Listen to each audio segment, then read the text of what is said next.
still, huwag natin kalimutan yung pinakamalaking usapin na gusto nilang pagtakpan, yung corruption brought about by the President himself in his State of the Nation a year ago. At medyo hindi na nila yata makontrol yung narrative. At titignan natin, nagiging exciting itong situation na ito.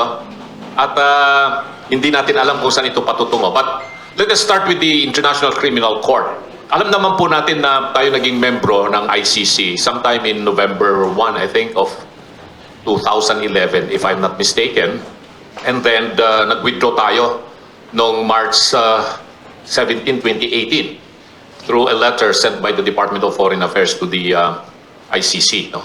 And that, in effect, after 1 year, March 17, 2019, wala na, hindi na tayo member ng ICC. But pinagpipilitan ng ICC kasi that a party state would still be under the jurisdiction of the ICC crimes that have been committed by its nationals or within its territorial jurisdiction, while the state is still a party member of ICC, can still be investigated, prosecuted, and tried, despite the fact na nag-withdraw na yung party state na yon sa ICC. At yun ang kanilang naging desisyon ng pre-trial chamber nung una. The decision, I think, was promulgated sometime October of 2025. Tapos inapil ito. Nagkaroon ng decision noong April of 2026 at tapos nga kahapon yung some sort of a motion for reconsideration doon sa appeals chamber. Although hindi naman naging unanimous yung naging decision ng appeals chamber dito sa acquisition of jurisdiction ng ICC. Yun po yung hindi maganda dahil nawala yung significance ng primacy jurisdiction ng Pilipinas. Nabaliwala yung pagiging sovereign power ng ating bansa. And klaro naman sa Rome Statute na it is still the state concerned that has primacy jurisdiction over crimes that are committed within the jurisdiction of that state if the institutions that dispense justice, like the courts, the prosecutorial arm of government, and the investigative arms of government, like NBI, police, etc., are well in place.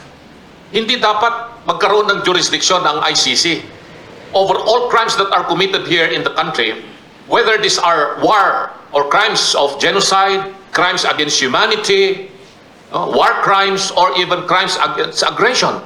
Ito yung apat na mga crimes na sinasabi ng Rome Statute whereby ICC can acquire jurisdiction. There is only one possible exception dyan pag pinag-usapan natin yung war of aggression, na hindi naman yun ang kaso ni PRRD. At saka yung kanyang participation, yung term na ginamit nila doon, indirect co-perpetrator.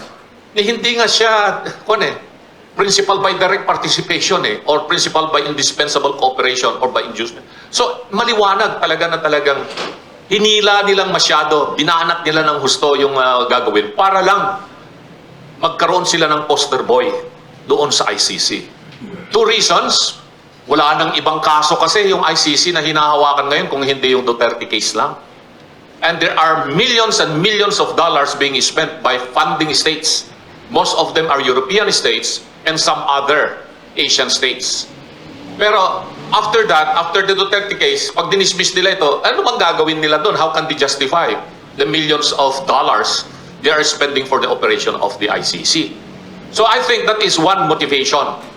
That is one reason why the ICC has to do everything in order to justify its existence in the eyes of the world. Para meron silang masabing may ginagawa sila.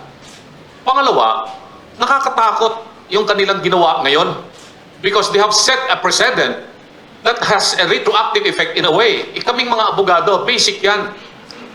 In every law or rule that is passed, if the law is unfavorable to the accused or person that may be tried because of alleged commission of the crime, that law or rule or decision does not have retroactive effect because that is an ex post facto law.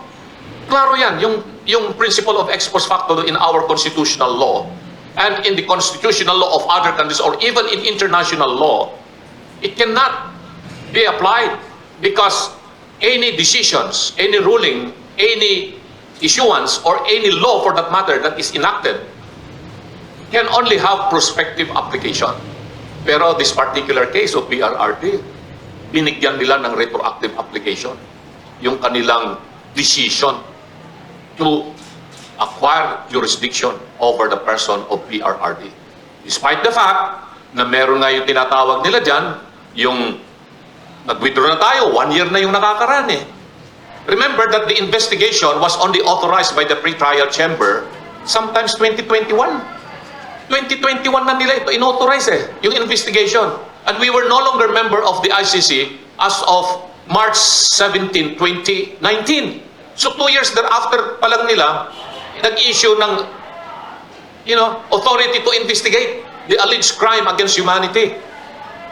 At ito yung nakakabahala because I think this was April of 2021, if my memory serves me right, na doon nag-umpisa yung pagbigay nila ng authority sa mga investigator ng ICC, and they keep coming into the country from 2021, 2022, 2023, and up to 2024, no?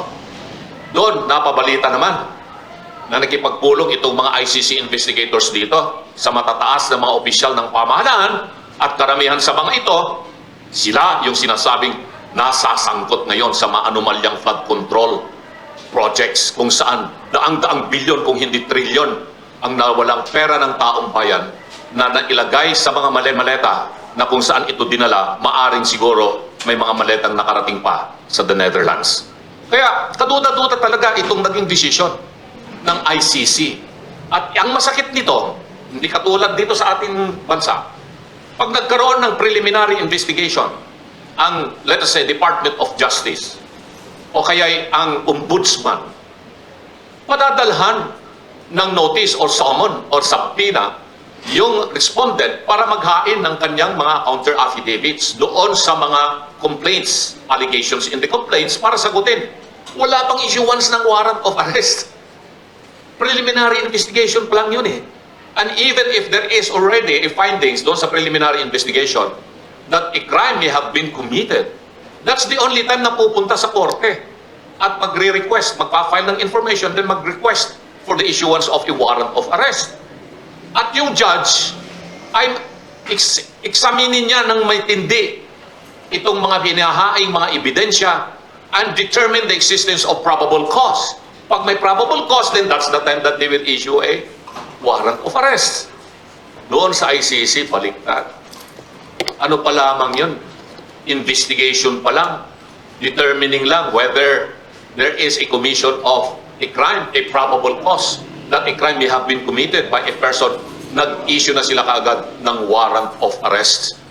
And that warrant of arrest was used by the Interpol in coordination with the Philippine authorities to effect the so-called rendition, extrajudicial rendition or kidnapping of PRRD, which in our laws ay talagang yun ay hindi tugma. So yun po yung situation ngayon. Itong naging desisyon nitong Appeals Chamber denying the defense of its right to question the jurisdiction of the chamber. So, ang susunod na yan ay trial na. Dito sa atin, yun would be considered a denial of due process under our constitutional law. Pero yun po yung masakit. Tignan natin kung anong mangyayari sa susunod. Then, I'll reserve the other comments later after Attorney Harold.